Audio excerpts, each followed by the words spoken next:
আমার গত সপ্তাহের যশোরের আলোচনার একটা লাইনকে কেন্দ্র করে আমাদের অনেক রাজনীতিবিদ বন্ধুরা অনেক ক্ষুব্ধ প্রতিক্রিয়া দেখাচ্ছেন। ওই কথাকে নিজেদের গায়ে টেনে, নিজেদের গায়ে মেখে ওনারা ক্ষুব্ধ হয়েছেন। প্রিয় ভাইয়েরা, আমি বলেছিলাম যে একদল খেয়ে গিয়েছে, আরেক দল খাওয়ার জন্য রেডি হয়ে আছে। তো এখানে কি আমি কোন দলের নাম বলেছি? বাংলাদেশে 48টা প্রায় নিবন্ধিত রাজনৈতিক দল, কোন দলের নাম আমি বলিনি। কথাটাকে আমি জেনারেল রেখেছি। দায়ীদের বৈশিষ্ট্যই এটা, দায়ীরা জেনারেলি কথা বলে, যার যেই মেসেজ নেয়ার তারা সেখান থেকে নিয়ে নেয়।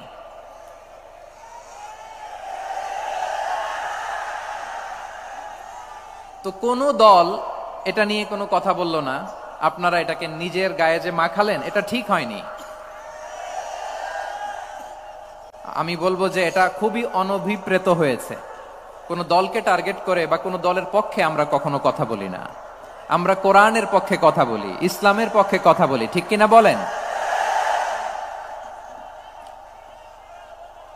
সো একটা জেনারেল কথাকে যদি আমার রাজনীতিবিদ বন্ধুরা নিজেদের গায়ে মাখেন, ক্ষুব্ধ প্রতিক্রিয়া জানান, এতে করে সাধারণ জনগণের কাছে একটা নেগেটিভ মেসেজ যাবে ওনাদের ব্যাপারে। এটা হোক আমরা চাই না। এদেশের যত এই যে আমার ভাইয়েরা, এই যে আমি এই যে কথা বলতেছি, সাদা টুপি, ও আচ্ছা আচ্ছা, চলে যাবেন না?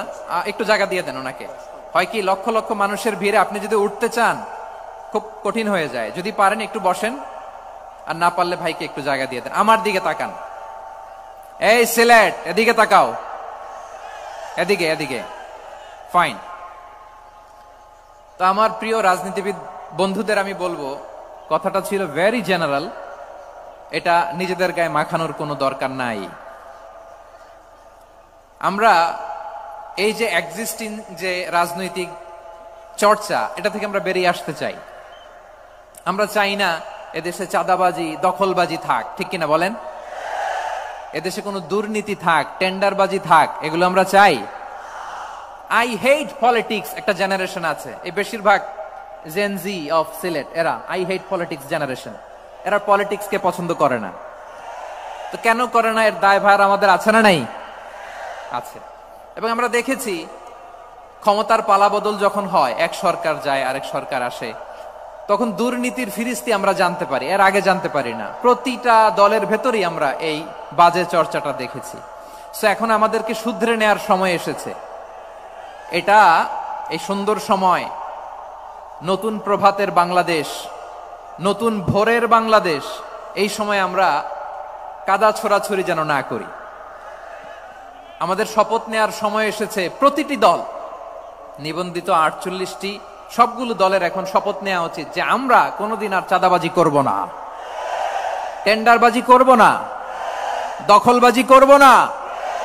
আমরা সবসময় দেশের পক্ষে থাকব, সবসময় দেশের পক্ষে থাকব। সেই কথাগুলো ছিল ভেরি জেনারেল। যে কথাগুলো আমরা জেনারেলি বলি, এগুলো জেনারেলি আপনারা নিবেন। আমার রাজনীতিবিদ বন্ধুদের কাছে এটাই আমার কামনা। আর এই জাতীয় বার্তা যখন আমরা দেই, তখন যদি আপনি বলেন যে পারলে রাজনীতিতে আসেন, পারলে দল করে দেখান, এটা হইল? আমি কি এরকম কোনো কথা বলেছি? না। আমি একজন মুফাসসিরে কোরআন, আমি একজন আলেম, এর বাইরেও আমার সবচেয়ে বড় পরিচয় আম আ সিটিজেন অফ বাংলাদেশ। আমি বাংলাদেশের একজন সাধারণ নাগরিক।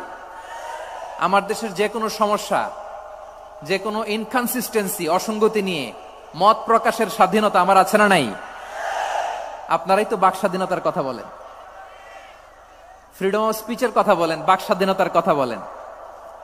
আপনারাই যদি আবার কোন মন্তব্যের কারণে বলেন যে রাজনীতির মাঠে আসেন, দল করেন, দেখি কতটুকু পারেন, এটা ঠিক হবে না। তাই প্রিয় ভাইয়ের, আসুন আমরা দল মত নির্বিশেষে কাঁধে কাঁধ মিলিয়ে সোনার বাংলাদেশ গড়ি, দুর্নীতিমুক্ত বাংলাদেশ গড়ি, যে বাংলাদেশের জন্য রক্ত দিয়েছে আবু সাইদ, যে নতুন ভোরের বাংলাদেশের জন্য রক্ত দিয়েছে মুগ্ধরা, যে নতুন বাংলাদেশের জন্য রক্ত ঝরিয়েছে 24-এর যে গণ অভ্যুত্থানের প্রত্যেকটি শহীদের আওয়াজ করে বলেন ঠিক কিনা? আল্লাহ তাআলা আমার দেশকে তুমি নিরাপদ করো, শান্তিময় করো। আমরা যেন স্বাধীন, সার্বভৌম বাংলাদেশে মাথা উঁচু করে বিশ্ব দরবারে দাঁড়াতে পারে। আল্লাহ তুমি তৌফিক দান করো। আওয়াজ করে সবাই পড়ে আমিন।